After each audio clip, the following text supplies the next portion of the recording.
से दोषों का प्रभाव आपके शरीर के ऊपर सबसे ज्यादा है?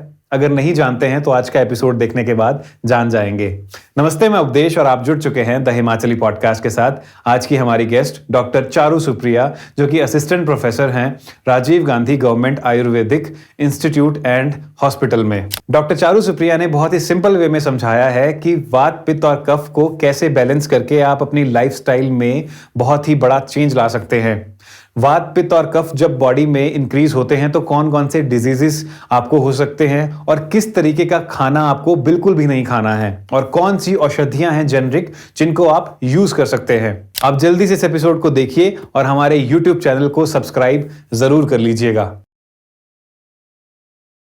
Doctor Charu Supriya, welcome to the Himachali podcast. Thank you so much. Basics information आपके बारे में बताइए हमें। मेरा नाम डॉक्टर चारू सुप्रिया है और मैं as a assistant professor Rajiv Gandhi government Ayurvedic college and hospital Paprola, Himachal Pradesh में काम करती हूँ। कितने सालों से आप वहाँ पे जॉब कर रहे हो? अब मुझे 8 इयर्स कंप्लीट हो चुके हैं, 9th चल रहा है। किस तरीके के मरीज आते हैं आपके पास? Basically I am a Panchakarma specialist. Okay. Joint से संबंधित, पेन से संबंधित, अधरंग, सिर में दर्द या ऐसे कुछ क्रॉनिक प्रॉब्लम्स, ज्यादातर वैसे मरीज हमारे पास आते हैं। Okay, tell us what is Ayurveda? तो आयुर्वेद को जानने से पहले इतना पहले समझना पड़ेगा कि आयुर्वेद सबके लिए नहीं है। अच्छा। क्योंकि आयुर्वेद जो है वो उन्हीं लोगों के लिए है जो ज्यादा जीना चाहते हैं।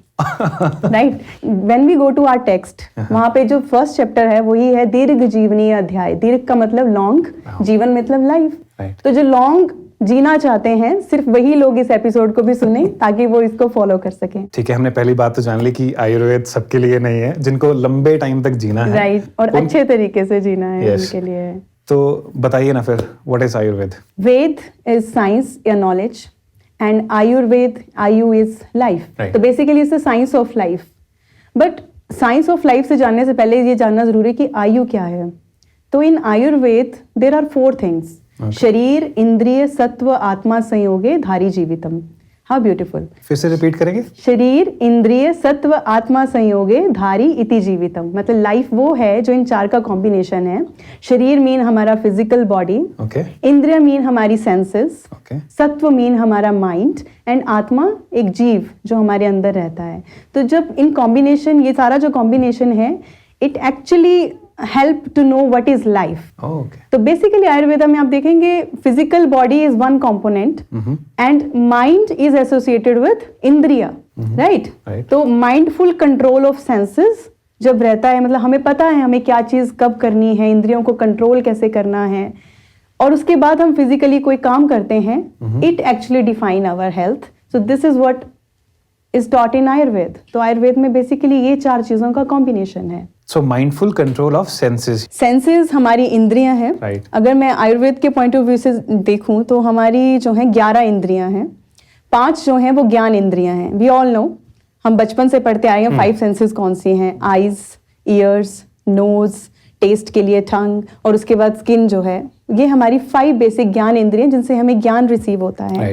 एंड 5 ही हमारी कर्म इंद्रियां हैं। पैर जिससे हम काम करते हैं, हाथ जिससे हम काम करते हैं, वाणी जो हम बोलते हैं, एनल जो हमारा गुद स्थान है जो मल को निकालता है, और उपस्थ हमारा जो लिंग है। तो ये जो सारी इंद्रियां हैं, जब इनको कंट्रोल वे में जब हम यूज करते हैं तो हम ऑब्वियसली वो गलती नहीं करते हैं जो बेसिकली आजकल, जैसे हमें पता है कि फास्ट फूड नहीं खाना है लेकिन हम खाते हैं। मतलब हमारा कंट्रोल नहीं है हमारी वाक इंद्रिय पे, हमारी जीवा पे, तो यही मन पे। तो वो मन जो है वो इंद्रियों के साथ रह के ही काम करता है। तो बेसिकली आयुर्वेद में क्या है, शरीर और मन इनसेपरेबल है। तो इस तरीके से इसको समझा जाता है कि हमें पहले ज्ञान होना जरूरी है कि हमें क्या करना है, क्या नहीं। Yes, then we apply this knowledge to our body, क्या हमारे लिए सही है और क्या नहीं है। Then actually define life. So this is what basic of Ayurveda is. Ayurveda के अकॉर्डिंगली क्या आप हमें बता पाएंगे कि हमारी बॉडी जो है वो काम कैसे करती है? बहुत ब्यूटीफुली इसको एक्सप्लेन किया है in the form of tridosha. Tridosha? Yes. Okay. Tridosha mean ये बायोलॉजिकल एनर्जीज हैं जो ह्यूमन बॉडी में होती हैं। ओके। सो अगर जनरल वे में इसको समझना है तो ये 3 एनर्जीज हैं, वात, पित्त एंड कफ। वात, पित्त एंड कफ, राइट। अगर आपको इसको एक्सप्लेन करना है कि कैसे इसको समझें, तो यू जस्ट कंपेयर द वात विद वायु, wind. Okay you know wind क्या करता है, मूवमेंट करता है। पित्त, फायर क्या करता है, इग्नाइट करता है। राइट। And kapha, water. तो यही इनके काम बॉडी में भी होते हैं, ठीक है। जैसे वात है, मैंने कहा मूवमेंट है, तो बॉडी के अंदर या बाहर जितनी भी हम मूवमेंट्स कर रहे हैं, न्यूट्रिशन को पूरी बॉडी तक पहुंचाना है, मैं जो आपसे बात कर रही हूँ, आप जो उसको रिसीव कर पा रहे हैं, और जो हमारा मेंटल या न्यूरोलॉजिकल जो भी काम होता है वो सारा वात के कारण होता है। तो वात is extremely important. Okay. And वैसे ही पित्त का काम है, मैंने कहा फायर, तो फायर का मतलब क्या है, डाइजेशन।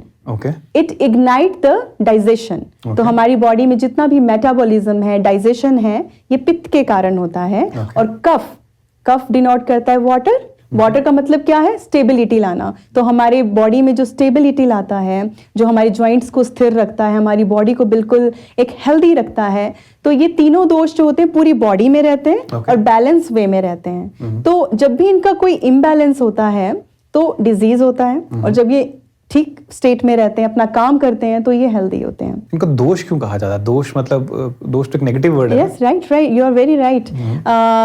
दोष का मतलब यहाँ पे होता है कि they are prone to disease if they are not in a proportionate way in the body, right. वात अगर पूरी बॉडी में कंफर्टेबल इसमें है तो उसको दोष नहीं बोलेंगे, उसके वो कार्य हैं। अच्छा। वो दोष तभी है जब वो या तो बढ़ जाता है या कम हो जाता है, जितना बॉडी के अकॉर्डिंग नहीं है।